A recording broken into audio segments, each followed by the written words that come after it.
Assalamualaikum warahmatullahi wabarakatuh. Salam sejahtera bagi kita semua rekan-rekan Sivitas Akademika Fakultas MIPA UI. Kita bertemu lagi dalam acara Kongko bareng alumni MIPA UI yang merupakan episode kedua.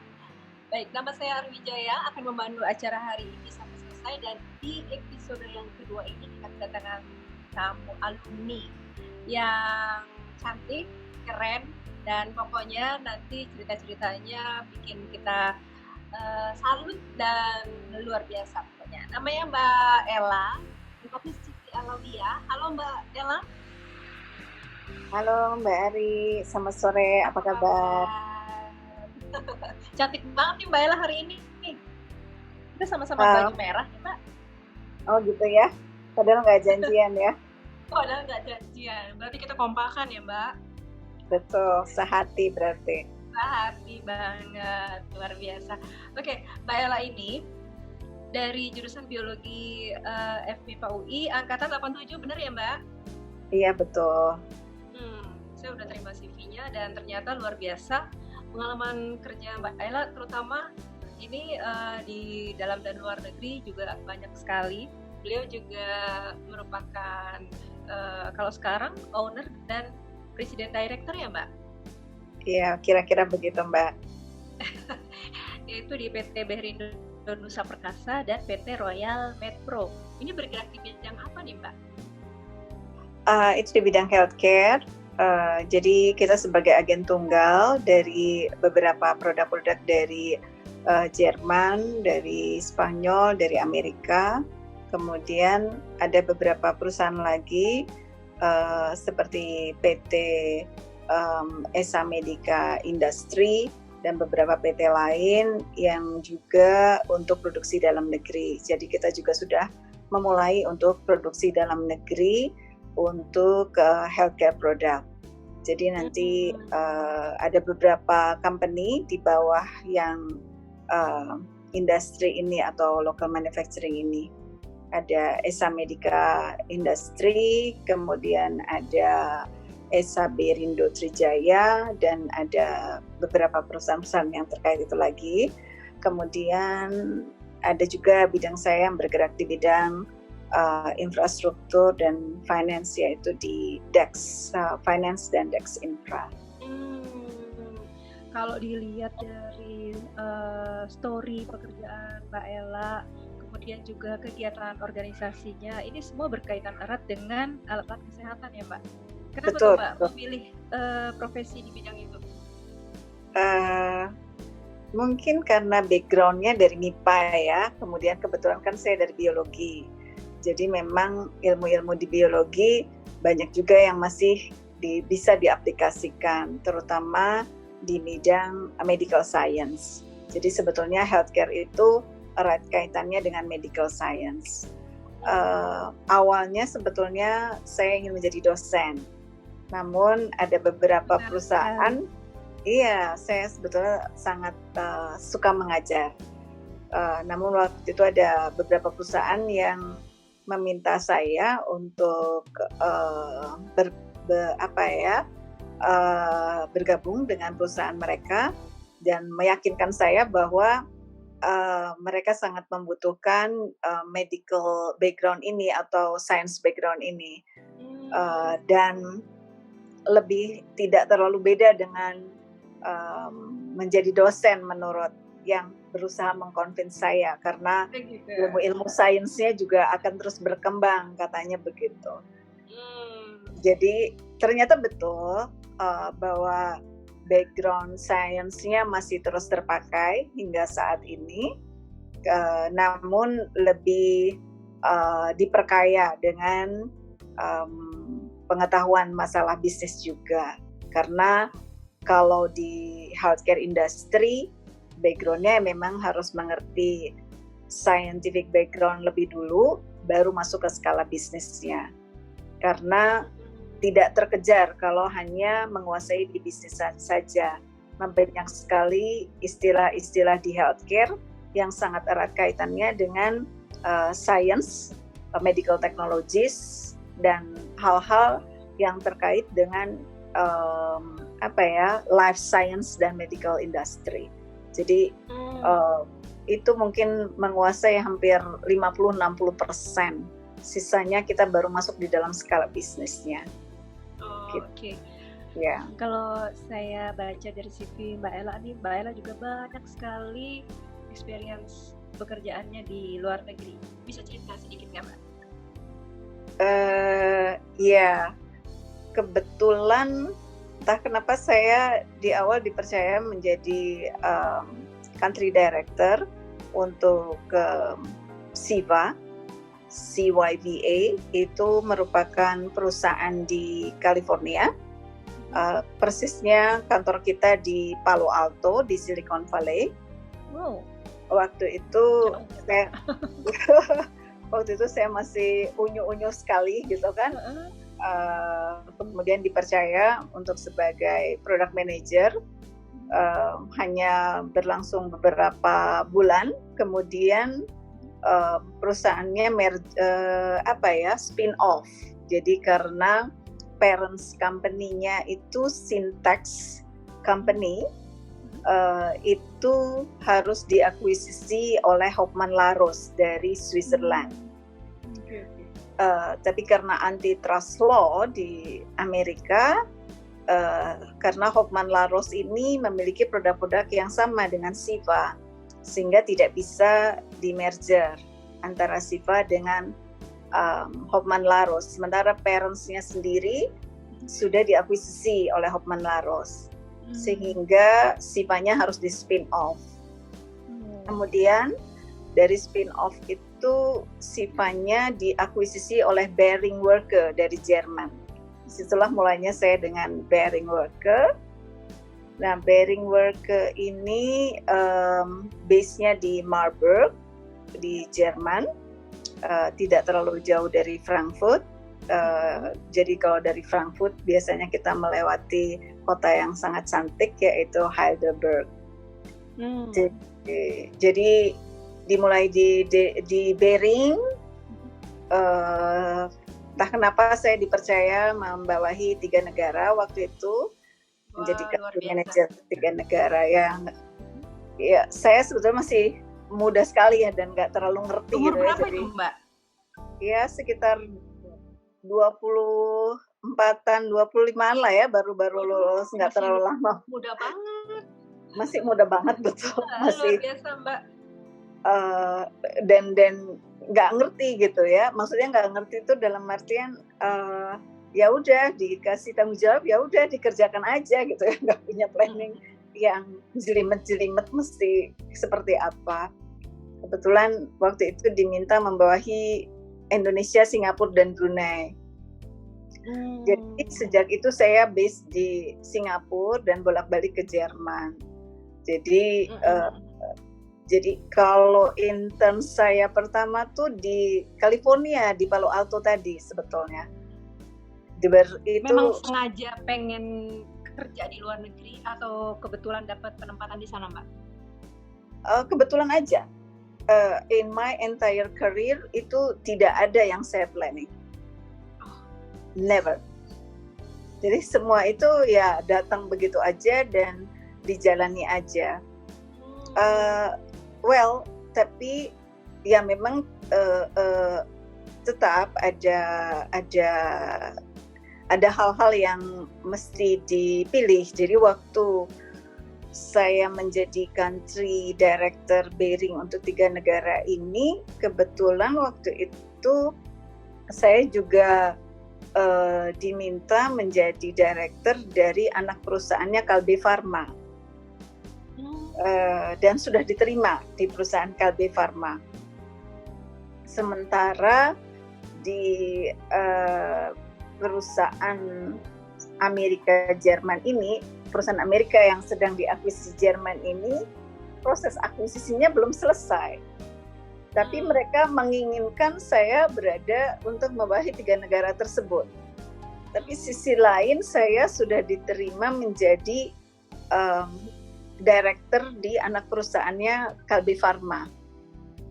Jadi waktu itu berarti saya ingat betul banget. Kebetulan aja, saya kira alhamdulillah sih ya, semuanya pasti ya mungkin berkah dari Tuhan kali ya, dari Allah Subhanahu Wa Taala. Oke, kita back to masa-masa kuliah nih Mbak. Kenapa dulu Mbak milih MIPA dan jurusan biologi? A good question. Sebenarnya saya sangat senang sekali sama biologi. Kebetulan di SMA, saya di SMA 8, waktu itu saya senang sekali dengan pelajaran biologi pada saat itu. Jadi mungkin entah karena beliau gurunya itu mengajarnya dengan sangat baik sekali sampai saya menjadi senang sekali. Saya masih ingat pelajaran favorit ya Mbak ya? Senang aja gitu ya. Saya masih ingat gurunya ya. Mudah-mudahan tidak salah ya. Aduh ini live ya tanpa persiapan, jadi saya tidak sempat mengecek dulu. Curang ya Mbak. Kalau tidak salah beliau guru saya itu Ibu Erni, dan beliau itu mengajarnya luar biasa ya. Jadi saya sangat-sangat senang sekali. Jadi waktu saya memilih jurusan MIPA langsung jurusan biologi. Langsung ya Mbak ya, dan selalu terkait pada pekerjaan selanjutnya. Oke. Betul. Terus kenang-kenangan Mbak waktu kuliah di MIPA nih apa nih Mbak kira-kira yang oke banget dan nancep banget di memori? Banyak sih ya. Kalau di jurusan sendiri kita sangat dekat sekali ya, karena kan di biologi itu mahasiswanya tidak terlalu banyak. Jadi kita satu angkatan itu hanya 30-an. Jadi kalau kita kuliah pasti bareng-bareng, hampir semuanya bareng-bareng. Dan karena di biologi banyak sekali praktikum, hampir setiap hari kita juga bersama-sama. Kemudian biologi itu kalau dari depan ke kiri ya Mbak dulu ya? Sebelah kiri dari matematika ya. Sebelah kirinya matematika, oh iya. Iya, kirinya matematika, paling pojok satu gedung dekat sama geografi. Ya, Mbak? Betul, dekat Balsem. Kalau mau ke Balsem pasti lewat MIPA, pasti lewat biologi. Biologi. Kalau udah sore agak remang-remang deh. Oh, itu ada cerita lain lagi tuh, karena kan di biologi. Coba ceritanya, Mbak. Iya, karena kan di biologi itu kita kadang waktu penelitian itu harus ditungguin sampai selesai. Jadi kita waktu itu penelitian saya tentang bakteri ya, tentang bakteri. Jadi karena penelitiannya tentang bakteri itu kan harus ditunggu selesainya bakteri berkembang dan lain sebagainya, itu butuh waktu 18 jaman. Jadi kita sampai nginep di kampus segala. Jadi kalau cerita remang-remang gelap-gelap sepi zaman itu ya udah kenyang ya Mbak. Tapi kompak sekali biologi. Jadi teman-teman yang cowok-cowok, kakak kelas yang cowok tuh ikut nungguin. Adik-adiknya lagi penelitian sampai malam. Setia kawan ya Mbak ya. Kita sangat kompak. Itu iya betul. Oke, berarti kepake banget ilmu selama belajar di MIPA di pekerjaan Mbak Ella selama ini ya Mbak ya? Betul. Selain studi di MIPA, apa kira-kira ada studi lain yang dipelajari oleh Mbak Ella atau skill lain gitu Mbak? Iya, saya sempat ambil Executive MBA di UCSG, University of California, Santa Cruz. Jadi waktu saya ambil product manager tuh saya baru ngeh gitu ya, kalau ternyata ekonomi dan bisnis tuh menarik gitu ya. Kalau sama ini kan mikirnya science terus. Iya. Jadi ternyata menarik juga ya, cukup dinamis gitu kan. Jadi saya akhirnya ambil Executive MBA di sana, dan itu lebih menarik lagi karena betul, karena dosen-dosennya sangat pengalaman dari berbagai perusahaan-perusahaan besar dan interaktif dengan mahasiswa lain yang dari latar belakang berbeda-beda. Jadi sangat menarik. Waktu itu saya menikmati sekali ya kombinasi antara science dengan ekonomi. Jadi sangat dinamis. Saya sangat senang sekali. Oke, berarti memang dari jalur pendidikan aja Mbak Ella sudah memilih bisnis.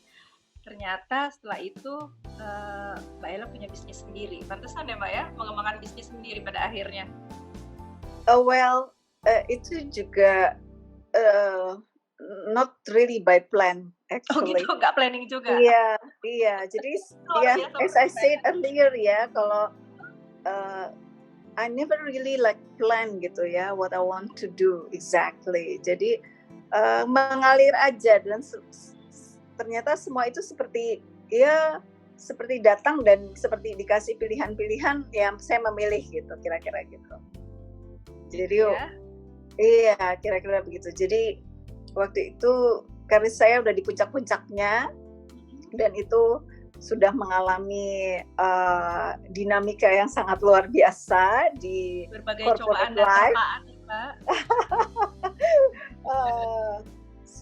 Sudah luar biasa sekali lah, Mbak ya, kan merger dan akuisisi selama 3 kali ya, dari Siva ke Behring, dari Behring ke Dead Behring, eventually end up Dead Behring di acquired by Siemens.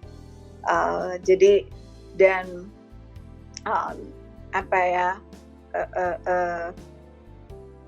the heaviest corporate life itu ketika merger dan akuisisi. Dan pada saat itu alhamdulillah sih saya termasuk yang survive selama 3 kali merger dan akuisisi. Dan alhamdulillahnya juga entah kenapa saya juga dipercaya menjadi strategic manajemen di Dead Behring pada saat mereka menjelang IPO setelah Chapter 11. Itu bukan proses yang mudah ya, itu proses yang teramat berat sekali. Dan saya ingat sekali saya harus tidur 2-3 jam sehari karena multitasking ya. Jadi tanggung jawab existing saya sebagai country director dari 7 negara itu harus berjalan. Negara ya terakhir 7 negara. Kemudian kebetulan saya diminta juga add on tanggung jawab di strategic management, itu tambahan pekerjaan ya, karena itu kalau terlalu lurus juga ya, jadi maksudnya terlalu ya sudah diterima aja, jadi saya nggak mikir macam-macam, ya udah dikasih tanggung jawab ya dijalanin gitu. Oke, jadi pengen tahu nih, penasaran hobinya Mbak Ella apa sih Mbak? Traveling. I love traveling. Waduh, ya. Sama dong kita Mbak. Aduh, kapan-kapan kita traveling bareng. Bareng, iya. Udah kemana aja nih Mbak? Yang di Indonesia? Banyak lah. Indonesia yang paling jauh aja ya, saya sebutin. Kalau yang dekat-dekat mungkin hampir sama lah semuanya sudah tahu. Kalau yang paling jauh pernah ke Raja Ampat, itu yang paling jauh. Ya, Mbak, cantik banget ya Mbak. Cantik banget. Udah ke Wakatobi Mbak? Belum. Tempo hari mau ke sana tapi cuacanya kurang bagus, jadi belum jadi berangkat. Oke, nanti bareng saya yang pandu. Oh, dengan hati. Oke, Mbak Ella, ini kan acara kita pasti didengerin banyak sekali teman-teman alumni dan juga mahasiswa. Mungkin ada pesan-pesan Mbak Ella buat adik-adik mahasiswa atau juga alumni-alumni yang baru lulus, dan mungkin juga untuk kemajuan FMIPA UI tercinta kita. Silakan Mbak. Ya, untuk teman-teman juga adik-adik yang mungkin baru lulus dari FMIPA UI, saya kira saya bangga ya menjadi lulusan dan alumni FMIPA UI, dan saya harap dan saya yakin adik-adik juga demikian bangga menjadi alumni FMIPA UI. Dan satu hal yang perlu dipegang adalah kepada adik-adik bahwa FMIPA itu sudah memberikan modal pola berpikir yang sangat bagus di dalam kita terjun ke masyarakat, yaitu kita sudah terbiasa berpikir secara struktural dan sistematis, dan itu sangat-sangat berguna sekali dalam kita menjalani karir dan kehidupan. Jadi itu modal yang luar biasa, pola pikir yang sudah dibentuk. Kalau selebihnya mungkin saya harapkan teman-teman agak sedikit, bukan agak sedikit ya, harus lebih open minded juga untuk terbuka ke hal-hal yang lebih yang di luar sains. Bukan berarti meninggalkan sains, tapi terbuka pada hal-hal di luar sains. Bukan berarti juga apa yang saya jalani adalah yang terbaik, bukan seperti itu.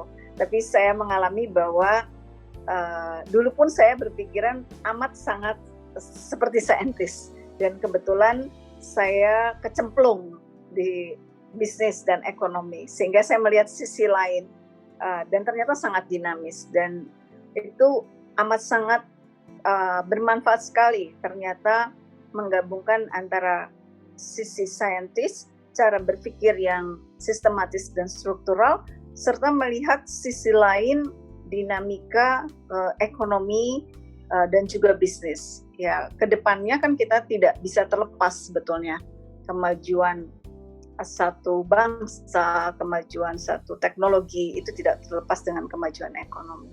Kira-kira itu sih, Mbak. Oke, luar biasa sekali Mbak Ella. Terima kasih banget atas bincang-bincang kita hari ini. Benar-benar deh Mbak Ella nih hebat banget.